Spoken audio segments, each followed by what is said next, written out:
All right, we are here in beautiful sunny Florida, and today, fight fans, we're going to be breaking down UFC Fight Night 118 in Gdansk, Poland. I'm sure Gdansk is probably one of the first things that I'm going to be pronouncing wrong on this show here because there's a lot of tricky names here. So apologies in advance for that, man. But this is a good card, man, and I believe this is like the first of 12 straight fight cards, 12 straight weekends. So awesome, awesome. I need that too because last UFC I did lose like 0.71 units or something like that. Still profited the weekend because of Bellator, but looking to go big here in the coming weeks because there's a lot of stuff I like, and there's some stuff I like on this card, man. I do have four bets, and I do have a pretty I have a DK lineup I'm pretty solid on. So looking forward to talking about all that, man. So 12 fight card here. Pretty good main event, man, between the prospect and the vet. I love this fight a lot. Rest of the card, it's your typical European show, even if that maybe even slightly below standards. But I think there's a lot of fun matchups on here. It's just not going to get a whole lot of casual eyeballs, but is what it is, man. I am super pumped for this night of fights. So let's talk about it, man. First fight of the night. Actually, the only fight on this card I did not do tape study for. Once again, I had a really busy week. But we got Aspen Lad minus 235 taking on Lina Lansberg plus 195. I tend to think these odds are just about right. I do favor Aspen Lad here a decent amount. I think Lina Lansberg she's an all right striker for women's MMA standards. The grappling pretty below average for women, even for women's MMA standards. Aspen Ladd is a super strong girl with super good grappling. She outgrappled and beat Ciara Eubanks. She's on the Ultimate Fighter right now. She's a very good grappler herself, and Aspen Ladd was throwing her around. So I think the grappling is going to be key here for Aspen Ladd. I think she'll probably outgrapple Lina Lansberg here over the course of 3 rounds. If not, man, I wouldn't be shocked in the slightest if she took home a limb with her and got a submission win here.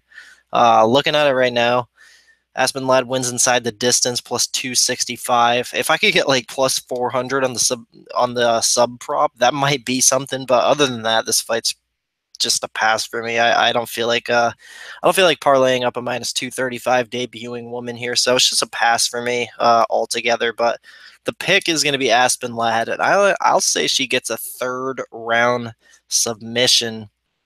So moving on here, man, this is an interesting fight here. We got Josh Emmett minus 320 taking on Felipe Arantes plus 260.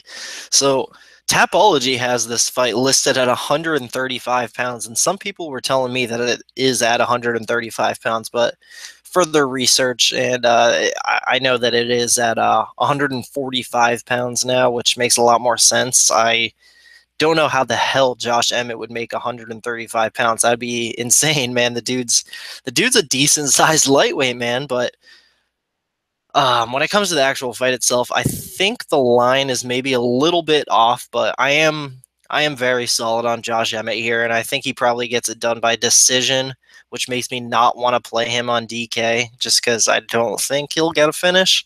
When it comes to on the feet, I think he can kind of bully Arantes. Arantes is no slouch on the feet. He's tricky on the feet. He's tricky everywhere, but I think Josh Emmett has the better boxing fundamentals. He's going to be the bigger guy. I think he can kind of bully Arantes around on the feet.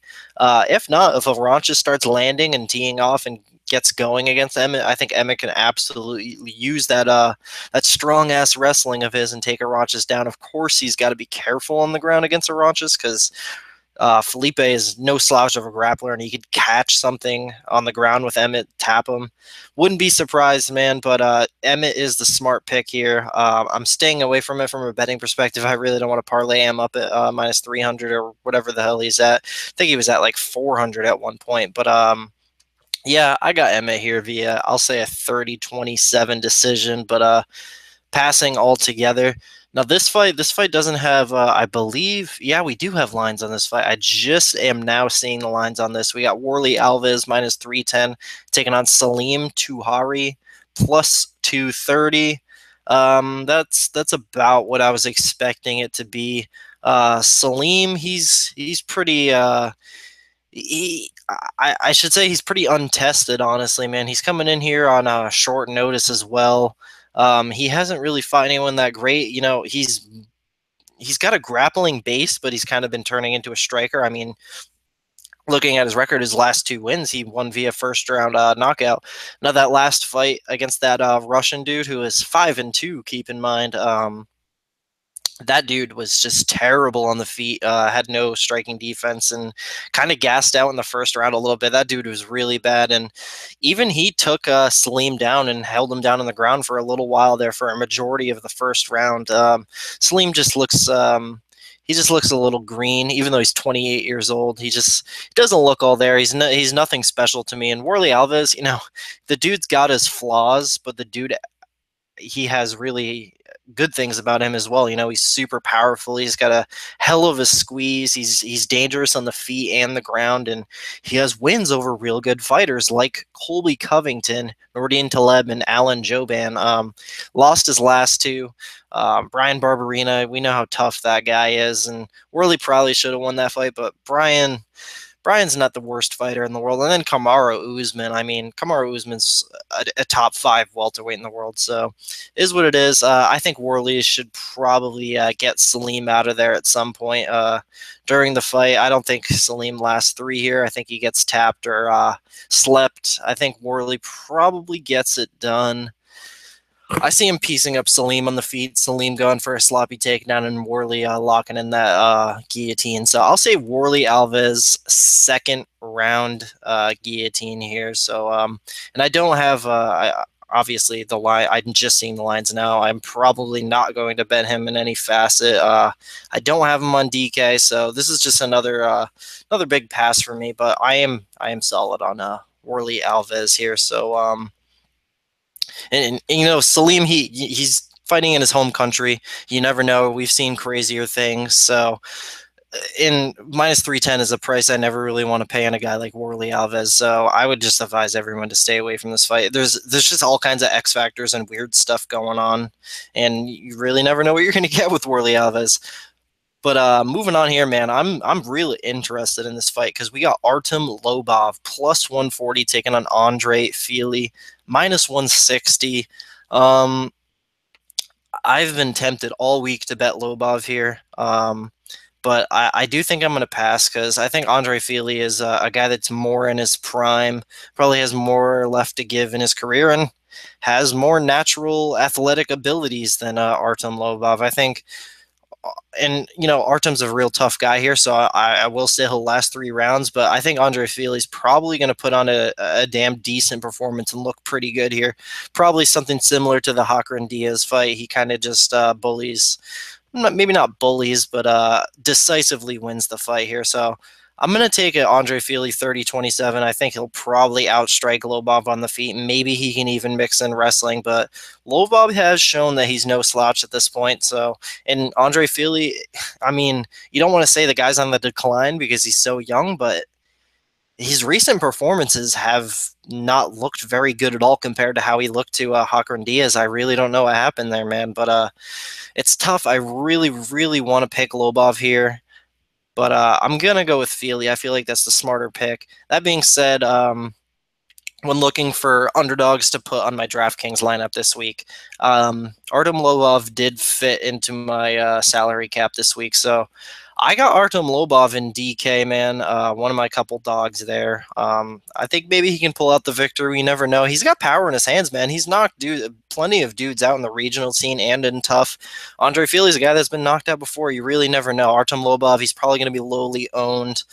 He could go out there and get a quick knockout and absolutely give me a great DK night. So I just decided to throw him on there because there's really not a whole lot of dogs in this card I like anyway. But my official pick is going to be an Andre Fili decision there. So moving on to the next fight, we got a debuting Ramazan Emeev -130 taking on Sam Alvey +110. I actually think Ramazan should probably be a little bit bigger of a favorite here because this is a pretty, not only a tough stylistic matchup for Sam Alvey, but this is like I don't know if you've seen like all the interviews in the MMA Junkie post, but this is going to be like the toughest weight cut of his career. He weighed in like 220 pounds when he got the call for the fight. He thought it was at 205 when he took the fight. But it's not. It's 185, and he says it's going to be the worst cut ever. He's saying things like he's not even going to do research on Emeev until after the weight cut's done, and that's really like a recipe for disaster here because Ramazan Emeev has some real high level wins outside of the UFC. You know, he's got a 15-3 record, which is great, and his last fight, he beat Anatoly Tolkov, who's a guy I'm actually pretty high on. He fights over in M1 and in Bellator. Real good fighter. He's 24-2. Ramazan just beat him. He's got a sub win over Mikhail Falco. He's beat some real good guys on the Russian MMA scene. You know, he beat this guy 26-2. And you know, he's a strong guy. He's good in the clinch. He can land takedowns. I don't know if he can go out there and consistently on a decent wrestler like Sam Alvey, but I think he can kind of beat up Alvey in the clinch here and kind of make it a boring 3-round decision. And Sam Alvey, you know, he finds a way to win fights. I mean, he's got a winning record in the UFC. He's got power in his hands. I could see him putting away Ramazan here. We just saw Magomed Bupilatov, who was like a -600, get knocked out by John Moraga. So you really never know, man. But I think Ramazan's a smart pick here. I think he should probably be a little bit bigger of a favorite. I see him. Never mind. I was looking at the wrong thing. I thought I saw him as a dog somewhere, but yeah, man, I got Ramazan. I'll say he gets it done via a 29-28 split decision. I see this being a close fight, but Ramazan should probably work harder here, thus getting the judge's decision. So I got Ramazan in that one, but it's a big pass for me from betting and DraftKings. But moving on here to one that is not going to be a pass for me in any facet of the game. I'm excited about this one, man. We got Damian Stasiak plus 100 taking on Brian Kelleher minus 120. Both these guys kind of fascinating so far in the UFC. Brian Kelleher, he had the 2 fights. He had a huge upset over Yuri Alcantara where he subbed him in the first round, then got subbed in the first round by Marlon Chito Vera. And then Damian Stasiak, who kind of started off in the UFC as like a low-level European guy who's kind of just known as like a decent grappler, but then goes out against Pedro Munoz in his last fight. And Stasiak's like a plus 600 here or something like that, keep in mind. And he gave Pedro Munoz a hell of a fight, man, on the feet. Damian Stasiak's really put together a nice little striking game, and I think he can pick apart Kelleher on the feet here. I think he's the better grappler than Kelleher. The thing was with that Kelleher sub win over Yuri, that's like I don't want to say a fluke, but because I try not to believe that there's any flukes in MMA, but weird shit happens, and that's just a case of weird low percentage shit happening. That's really all I can boil it down to. I don't like to use the word fluke, but it's not like Kelleher's jiu-jitsu was at some ridiculously high level and he out-grappled Yuri Alcantara. He caught him in something, man. Yuri got a little reckless. Damian Stasiak has legit jiu-jitsu, so I give him the advantage everywhere here. He's in his home country. He's plus money. Let's go, man. I got 2.1 units on Damian Stasiak at minus 105. Guess I should have waited for that plus 100, but I thought the line on him would have gotten a lot higher, and I'm pretty surprised he's the dog. I would probably guess that he will not be closing as the dog. So if you like Damian here, I would get on that quick because I think he'll be the favorite come weigh-in day. But yeah, man, I'm going to go with Damian here. Probably, I think he can get the sub here. I'm going to go with Damian Stasiak's second round submission. Obviously have him in DraftKings. He's priced at 7,900, which is big value in my opinion. One of the couple dogs I have. So I got him and Lobov so far. Second round sub. I got the 2.1 units on him. So let's go Webster. So moving on here, man, this is a fun old heavyweight fight. We got the newcomer Adam Wieczorek minus 135 taking on Anthony Freight Train Hamilton plus 115. I kind of feel bad for Anthony Hamilton, man, because he's kind of become like a big laughing stock in the UFC. And honestly, rightfully so, man. I mean, the guy's had some real embarrassing performances. So 2 fights ago, he gets knocked out by he could arguably be a 185 pounder, a jiu-jitsu guy, knocks Anthony Hamilton out, makes him fly across the ring, face plant into a cage. Last fight goes up against, I mean, when it comes to actual skill set, Daniel Spitz might have the worst skill set in the UFC heavyweight division. It's just that Anthony Hamilton, he can't take a punch. He has no recoverability. Spitz hit him. He couldn't get up. He got knocked out by a guy that got decisioned by Mark Godbeer. So I think that's kind of saying where Anthony Hamilton is at. I think his days of going out there and knocking out guys like Damian Grabowski in 15 seconds, I think those days are over for him, man. I think he's taken too much punishment. I think the guy's been in the game for quite a while, too. I want to say he's probably been in the game for about 10, maybe a little more than that years now, and dude's been knocked out way too much. Adam Wieczorek, he's all right, man. He's a pretty big guy. I mean, I know Anthony Hamilton's a big guy, but Adam's no small heavyweight. He's 6'5", and seeing a picture of him right now, that is a scary gorilla of a man. He's huge, man, and all I can picture in my head is him just landing, even if it's a grazing shot. I see him landing a punch on Anthony Hamilton, and Anthony Hamilton not getting up. I mean, it was that Spitz fight was what, like 3 weeks ago. Got knocked out viciously, retired, and then just took this fight 1 week short notice, man. So not taking enough time off. He's coming out of retirement, and he's fighting a decent guy in him. This is a much tougher guy than Daniel Spitz, in my opinion. I'd pick Adam Wieczorek over Daniel Spitz all day long. So I think he gets it done first round knockout here, and I absolutely do have him on DraftKings. And when it comes to a bet, I have 1.5. I kind of wanted to put more, but it's a newcomer and it's heavyweight, so I just put 1.5 units on Adam at plus 110. Was fortunate enough to get that great line. There's still value in on, in my opinion. What is it now? Where the hell is it? Minus 135. I think that's value. I'd throw 2 units on there. If minus 135 was the line I was given, I would put 2 units on there. But yeah, man, I got Adam first round knockout. So next up, we got Marcin held minus 430 taking on Nasrat. Haqparast, probably not saying that right, plus 345.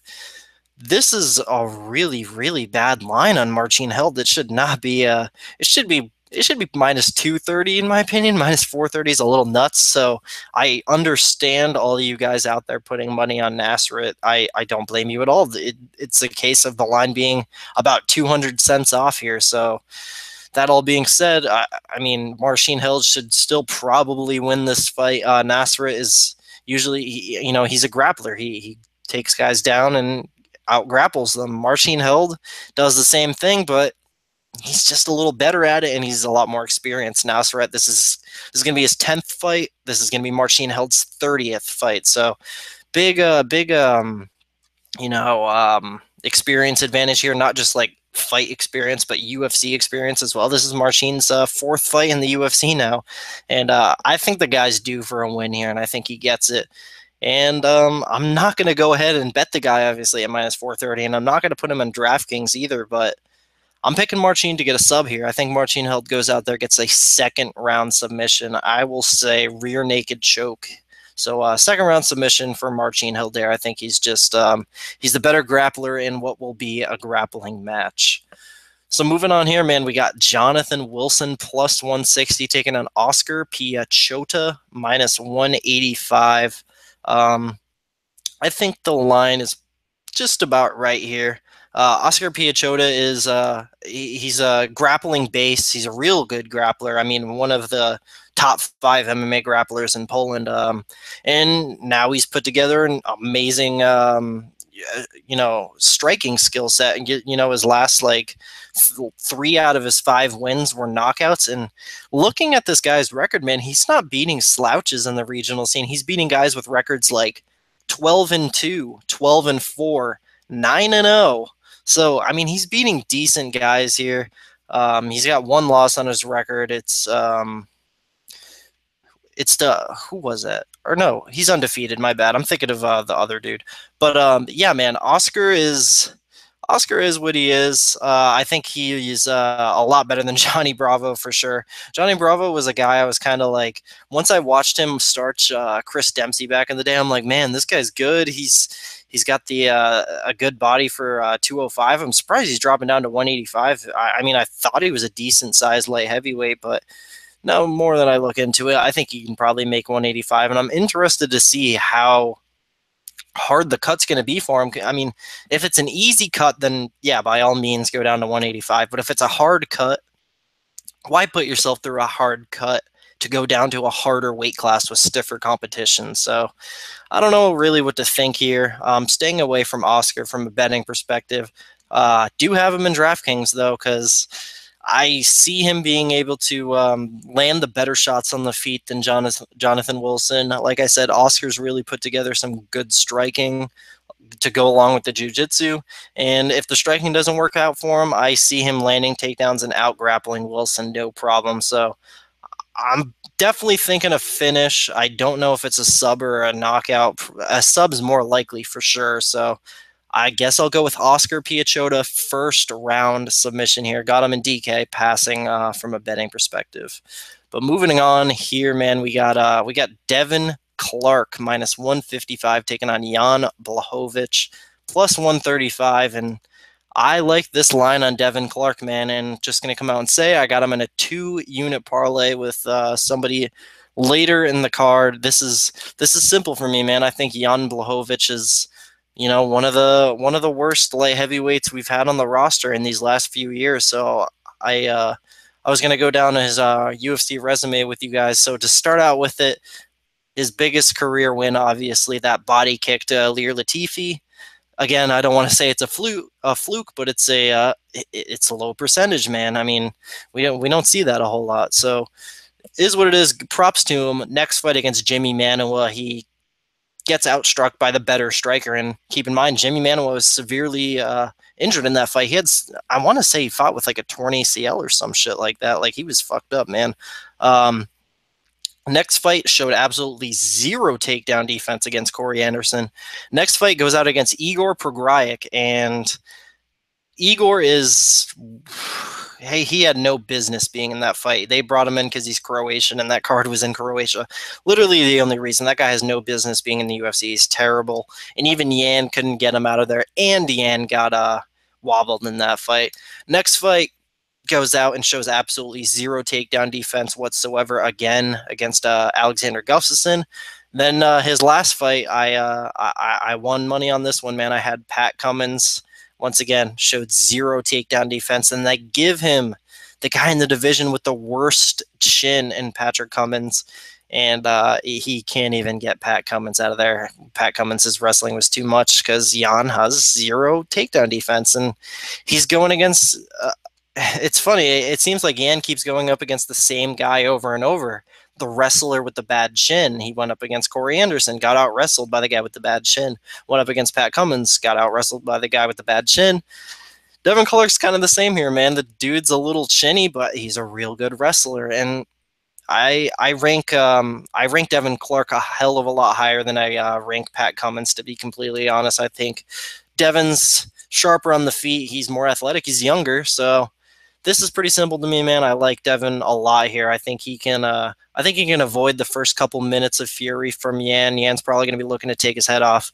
Devin's going to avoid him, make Yan tire a little bit, because Yan does gas, man. So, and then from there, obviously, utilize the takedowns and out-grapple Yan. Maybe even get a TKO finish, but I think I got Devin Clark by decision here. Wouldn't be surprised if he went out there and got a third-round finish. That might be my round 3 prop of the card is Devin Clark, but we'll see. Yeah, I think he takes over and dominates Yan. Yan is no good. Yan is no good. So I do have 2 units on Devin Clark in a parlay with somebody in the next fight. Speaking of the next fight, man, we got my most confident pick of the card. We got Karolina Kowalkiewicz minus 470 taking on Jody Escobar plus 375. Man, this one's simple for me. Jody Escobar has pretty bad striking even for women's MMA standards. Her wrestling's decent and her jiu-jitsu is decent, but thing is here, Karolina Kowalkiewicz has pretty damn good takedown defense. Now she was taken out and subbed by Claudia Gadelha, but the difference between Jodie Esquivel and Claudia Gadelha is something I can't even explain. It's astronomical.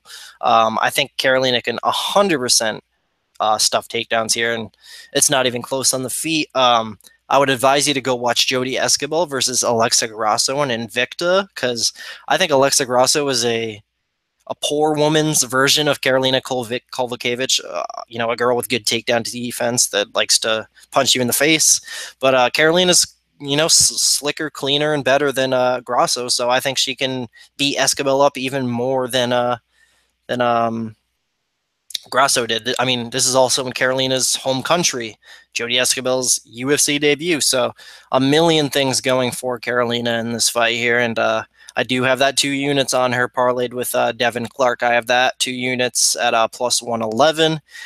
And then I have Karolina in another 2-unit parlay with somebody in the main event. But yeah, I like Karolina here. Probably won't get a finish. I'll say 30-26 decision. I think she stomps her out, gets a 10-8 round. So yeah, I like Karolina there. Most confident pick of the card.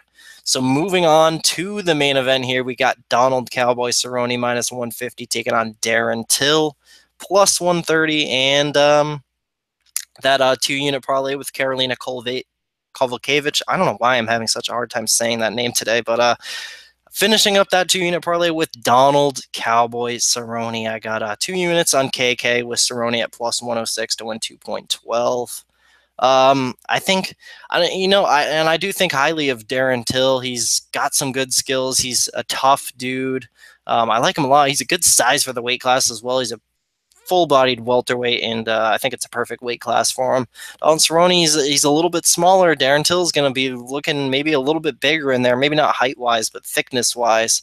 But I think this is the perfect spot for Darren Till to get handed that first first pro loss at all.